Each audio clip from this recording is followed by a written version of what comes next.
If you're homeless and you've been in the homeless community for any point in time, you know that a good percentage of those that are homeless are those who are being released from jail, being released from prison, and they're being released right into a homeless shelter, or they're being counted as part of the homeless population.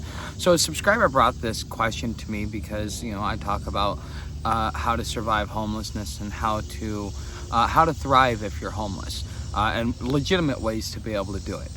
And so I was asked to be able to talk on this subject because there's a lot of people that are being released that you want to be able to get out of the system, stay out of the system, and never have to deal with the system again.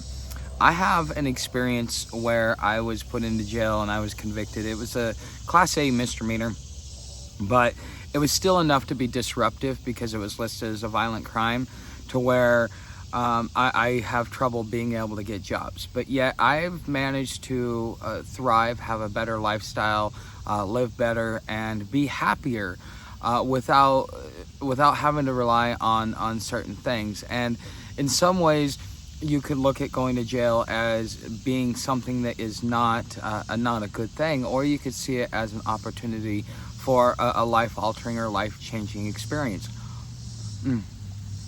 So one of the things that has really been a big deal for me, and that has kind of helped me navigate and survive out here, because here's the thing: when you're used to making good money, whatever it was that you were doing, it's kind of hard to go back and not make that good money again.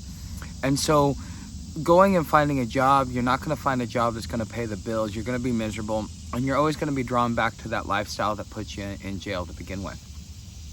So instead of thinking about going and working for someone else, because so many different avenues have been closed off to you, why not think about working for yourself?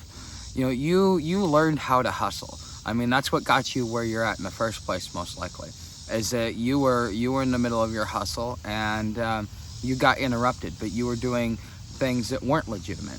What skill set can you take to the general public that is legitimate, that will allow you to be able to create an income and be able to have the unlimited ceiling of income like what you had back in the day when you were doing the stuff that got you in jail in the first place?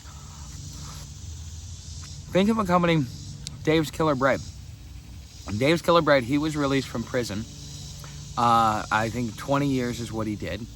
And because he was the cook there at the prison, he picked up cooking skills. And so when he got out of prison, because he couldn't find a job because of everything that he qualified for, there was nothing that would pay him a reasonable, livable wage, he decided to start his own bread line, and that's where we get Dave's Killer Bread. It's some of the best bread you can get out there.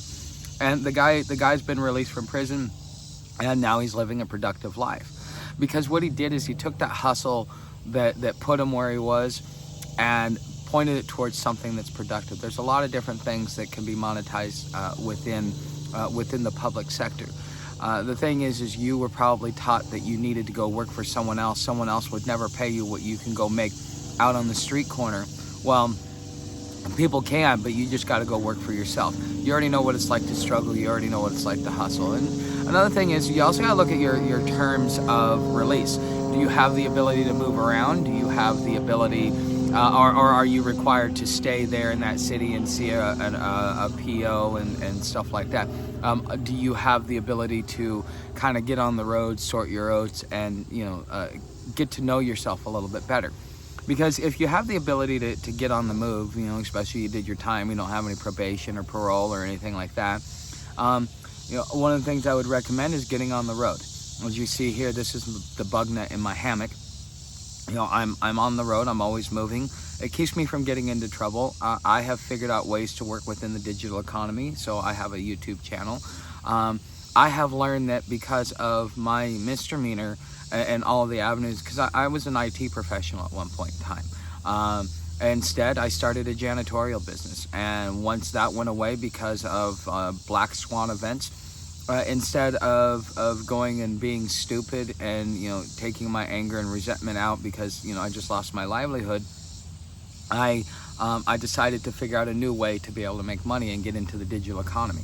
So if you're trying to navigate homelessness, this is probably the best advice that I can give to you, because once you get that money coming in, once you have that purpose and that drive, that goal that you have to be able to get up on your feet, that will probably be all the motivation that you need, because you already know how to hustle, you already know how to sacrifice, you already know how to go without. You know what it's like to sleep outside. You know what it's like to only have a blanket and your backpack.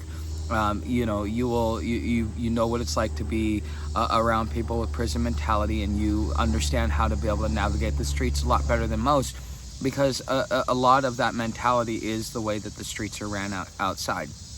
Even though I've never been to prison, the longest I've been in jail was 14 days because I didn't have a criminal record. And so therefore I got a lighter penalty than I would have if I, had, string upon string of convictions. But no, I had to keep my nose clean for 3 years. That was easy for me because, I keep on the move. I'm always making sure to, stay below the radar, not draw any attention. Just go off and do my own thing. And sometimes you need to do that. You need to just withdraw from the system, because the system is creating instances or necessities for you to do things that you probably wouldn't do unless it was just out of necessity. We put such a huge emphasis on how much money you make, how much power you have, how cool you are, that we forget that you've got to be a human being, and it's the way in which you treat people and the humanity in which you have towards another human being that really matters, and not all that status and not all that money. But you still got to survive out here. And so if I were to be giving advice to people who are getting out of jail, getting out of prison, that are being released into the homeless shelters, this is the advice that I would give you, at least the first piece of advice. If there's other things that you would like advice on, please ask down in the comments, and I will create more content about this, because you two are part of the homeless community, and I want to be able to address your needs and concerns as well. So don't forget to subscribe if you haven't subscribed. I'm supported by crowdfunding, which is YouTube memberships or Patreon memberships. So $3 to $5 a month helps out. Again, I look forward to your comments. Thanks for watching. I will see you in the next video.